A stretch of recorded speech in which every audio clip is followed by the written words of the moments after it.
It's been widely publicised that the Duke and Duchess of Sussex, that's Harry and Meghan, are stepping down from their roles in the royal family, and this is proving to be quite a divisive issue here in the UK.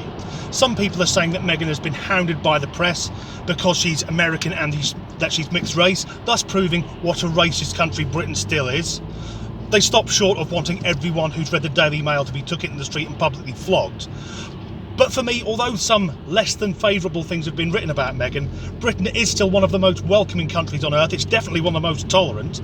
People move here from all over the globe, and some of them, the second they touch down, start all that death to the west shit, and nothing happens to them. But on the other side of the argument, there are people demanding that every penny that's been spent on them should be paid back. And these people won't be happy until Meghan and Harry are homeless in a park somewhere about to be beheaded by ISIS. And for me on this, yes, the royals cost a lot of money, but they generate a lot more. So as long as they pay back whatever it is they've agreed to pay back, then that's fine. There are also people wondering how the couple are possibly going to support themselves. Well, let's look at the absolute worst case scenario. Meghan is a successful actress, and I bet she'd be in very high demand if she went back to it now. And Harry is a qualified bloody helicopter pilot. Not only that, I bet he could command a six-figure sum as an after-dinner speaker, doing 1 hour's work talking about himself. But for me, the real money lies in advertising. Now, Pepsi have a product called Pepsi Max Ginger. Who better to be the face of that than the most famous ginger in the world? I'd also love to see Harry do an advertising campaign for Ancestry DNA, that company that helped you trace your family tree. Well, Harry, as you know, your mother was Lady Diana Spencer, your father, bit more complex. He does look a lot like James Hewitt. But Meghan has already had an offer to be the Director of Philanthropic Enterprises for a large company. Now, this company wants to do more for charity and to do more good in the world, and I'm not making this up.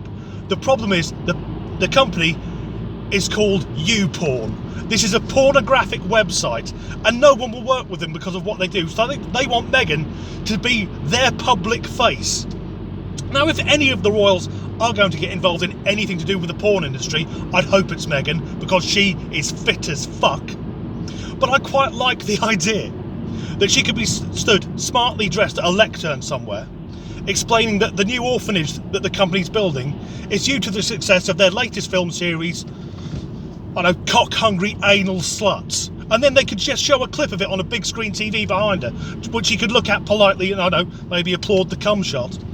This isn't the first time something like this has happened with a porn company, though, because back in 2014, Pornhub said they would plant a tree for every time 100 of their videos were viewed. Now, if that had gone ahead, this climate crisis crap would be over, wouldn't it? There'd be trees everywhere. You'd need a machete just to hack your way to work every morning. I've gone a bit off topic there. But for people who are upset that Harry's gone off to start his new life with an American divorcee, well, if the Queen's uncle hadn't abdicated to go off and live with an American divorcee, we wouldn't have the current royal family. I should be a bloody royal correspondent, shouldn't I? Here comes the Duchess of Sussex, looking fit as fuck.